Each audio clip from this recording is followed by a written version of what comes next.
Live from our 7 Tasmania studios, your nightly news with Kim Miller begins now.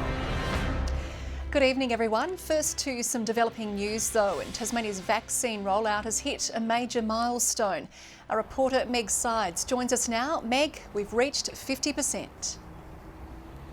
That's right, Kim. Tasmania is now officially 50% double dose. The news came late this afternoon, the Health Minister confirming that half of Tasmanians over the age of 16 have received both of their jabs. The ACT is the only other jurisdiction to have passed this milestone, with New South Wales not too far behind. The state government has attributed it to the super 6-week vaccination blitz, which has seen more than 150,000 vaccinations administered since it started a month ago. More than 68% of Tasmanians have now had their first dose. It comes as the deadline approaches quickly now for aged care workers to be vaccinated by Friday. But Kim, this puts Tasmania well and truly on track to reach the 80% target in early November. Hobart property prices have experienced the highest rate of growth in almost 2 decades. The soaring cost of residential accommodation is locking first home buyers out, with experts warning the market is showing no signs of slowing down. For Gabby Tregurtha, buying her first home in Hobart's tight property market was no easy feat. Every week we would, start on the Monday and start looking at properties and planning, okay, what have we actually got a chance of getting on the weekend, and just saving everything that came along, calling the real estate agents to see if they had early viewings. Taking 4 offers to finally nab her Mount Stewart home. Looked literally everywhere. We were ranging from New Norfolk, we were on the Eastern Shore, all over the place. Nothing was really out of bounds. According to the Bureau of Statistics, in the last quarter, Hobart property prices skyrocketed by 6.3%, and in the year to June, 17.7%, ranking third of all capital cities, behind Sydney and Canberra. A quarterly increase. This is the largest increase we've seen since 2003. Battery Point and Sandy Bay, again the most expensive suburbs, with a couple of new additions.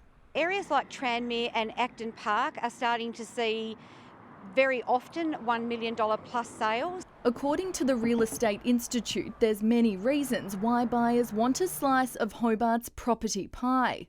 We have a very high level of confidence in our marketplace at the moment. The economy is very, very strong. Interest rates are historically low. Experts say the market is showing no signs of slowing down, which is bad news for first home buyers pipped at the post at every turn. But the advice remains the same: perseverance pays off. Get their finance and everything in order before they go and look, things like that. So get all the ducks lined up, and then they're ready to obviously sign on the dotted line when they find the right property. Ainsley Kosh, 7 Tasmania News. 2 survivors of sexual abuse are suing the state government for damages. The young women allege they were abused by James Jeffrey Griffin at the Launceston General Hospital. Documents filed by their lawyer Kim Price allege the hospital knew of his propensity for abuse and is liable for damages. Proceedings against the Tasmanian Health Service were filed in the Supreme Court last week. Peter Gutwein has chastised Western Australia over the GST carve-up, saying the state should be embarrassed. Tasmania is currently set to lose tens of millions of dollars from 2027 under the current deal, but the Premier has committed to pushing the federal government to ensure that doesn't happen.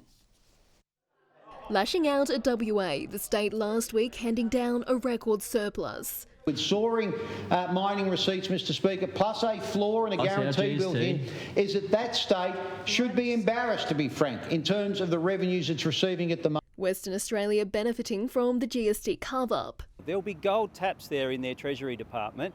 They've got a $5 billion surplus this year. That's enough money to fund our education system, our health system and our police, and still have change left. Under the current arrangement, Tasmania has a no worse off guarantee, but that's set to expire in 2026, something the Premier will try to change. We'll be looking over the horizon and ensuring we get continued strong advocacy for our state. Facing questions in Parliament over WA's policy to end native forest logging. When will your government give our children, our grandchildren and their grandchildren this same priceless gift and end native forest logging and burning on this beautiful island of theirs? Once again ruled out by the Premier.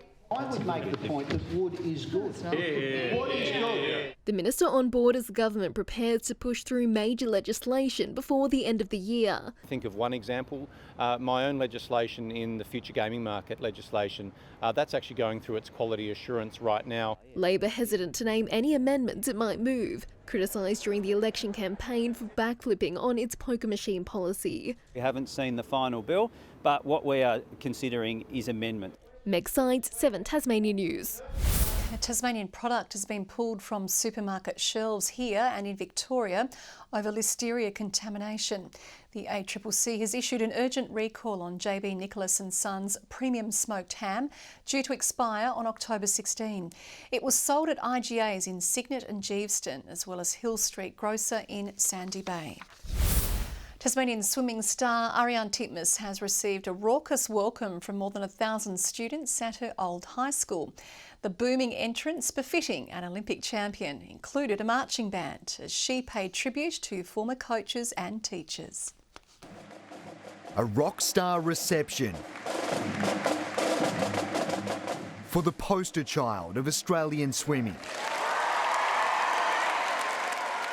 Ariane Titmus, the Terminator, making a rousing homecoming to her old high school, St Patrick's College, in front of 1,100 young fans. I wasn't expecting the whole entrance with the drums. I was a bit embarrassed, it was a bit crazy walking in like that. She left as a student to chase her dream 6 years ago. Now she returns to the Assembly Hall as a double gold Olympic champion. I think being back here, it's sinking in a little bit. I think the community in Tassie really soaked up the Olympics and especially got behind me. Catching up with old friends, teachers, coaches, the people that knew her long before the world did. It's nice that they remember, who I truly am as well. She was the best trainer on the pool deck and she had a lot of self-belief. The school pool is one of the places that set the foundation for her competitive edge and strict training regime, something the next generation are aspiring to emulate.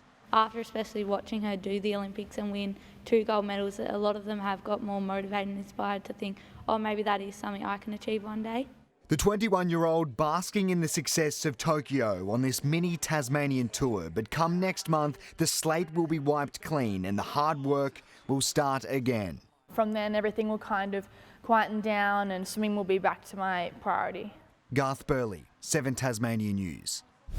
The Wilderness Society has renewed calls for seismic testing in Bass Strait to be halted after a humpback whale was seen swimming in the impact area. A Cray fisherman spotted the whale as it was making its way west of King Island. A seismic survey is being carried out there by US oil giant ConocoPhillips as part of gas exploration efforts. The blasting was approved on the basis humpbacks were unlikely to be in the affected area. Westpac is being told to come clean about plans to slash its branch network. The bank has notified employees and the finance sector union that 7 more branches will close in mid-October. Among them, its Tasmanian branch at Sorell. The remaining 6 closures are in Victoria. The union has accused the bank of abandoning the community after shutting the doors on more than 60 branches nationwide this year. Launceston Tornadoes coach Sarah Veal says she has unfinished business in the NBL 1 after the season was axed early this month due to COVID restrictions. Veal has re-signed for 2022 in what will be her 3rd year at the helm. She believes they have a good shot at claiming the league title if they can retain the same squad. We were definitely headed into finals, so to take what we've done this year and use it for next year is the most exciting part of all of this. Meanwhile, all Jack Jumpers players, including imports, are now in Australia. The season is scheduled to start mid-November. Tasmanian boxers are gearing up for the Australasian featherweight title fight on home soil next month. Organisers promising plenty of local talent on show, among them Mousy Jacobs, preparing to take on Queensland's undefeated Beck Hawker. I just really want to beat this girl because she's so highly ranked in Australia, so they can show me the respect they show her once I take her out. JAYDEN Plugger Joseph is fighting for the vacant Tasmanian heavyweight title before he hangs up the gloves. Anything can happen on the night, but I'm coming out, I want to win this fight. They'll put on a show no matter what, these guys, and I'm quite confident they could, steal the show, but, this is going to be a fantastic event. The competition kicks off on October 30 at Hobart's City Hall. evening everyone. A cloudy day with Launceston, Burnie and Devonport all 14 degrees today and Hobart reaching 13. Smithton saw the state's top today with 15 degrees, 14 in Lowhead, Friendly Beaches and Grove, the Islands, St Helens and Strawn 13 and 9 in Lyowini. Low-level cloud can be seen blanketing the state today. And looking further out, low cloud is visible over the southeastern states, arriving ahead of a frontal system over southwest Western Australia. Generally, clear skies were experienced elsewhere. Tomorrow, high pressure is sitting over Tasmania, extending a ridge up the eastern states of the mainland. A cold front is brushing the south of Western Australia, with a prefrontal trough entering South Australia. Southwest to southeasterly winds tomorrow around 10 knots, becoming northeasterly 10 to 15 knots about the north during the day. 15 degrees in Hobart tomorrow, partly cloudy and 16 in Cygnet and New Norfolk. Launceston, cloudy and 15, 13 in Devonport, Campbelltown 14 and partly cloudy. Burnie, Smithton and Strawn all partly cloudy tomorrow, expected to reach 14 with minimal chance of rain in those areas. And in the east of the state, showers and 14 in St Helens and Fingal and Swansea, a top of 15. Looking on to Friday, showers developing about the north, extending statewide during the afternoon and evening. Showers on Saturday, more frequent about western, northern and central areas. And on Sunday, showers clearing the east coast in the evening. 15 in Perth tomorrow, sunny and 26 in Adelaide, Melbourne 18, possible showers in Sydney and mostly sunny in Brisbane and Darwin. And at the moment, Hobart cloudy and 9 degrees, cloudy and 11 in Launceston and Devonport 10 and partly cloudy. And Kim, that's all the weather. Thank you very much, Chelsea, and that's your news for now on behalf of the entire 7 Tasmania team. Good night.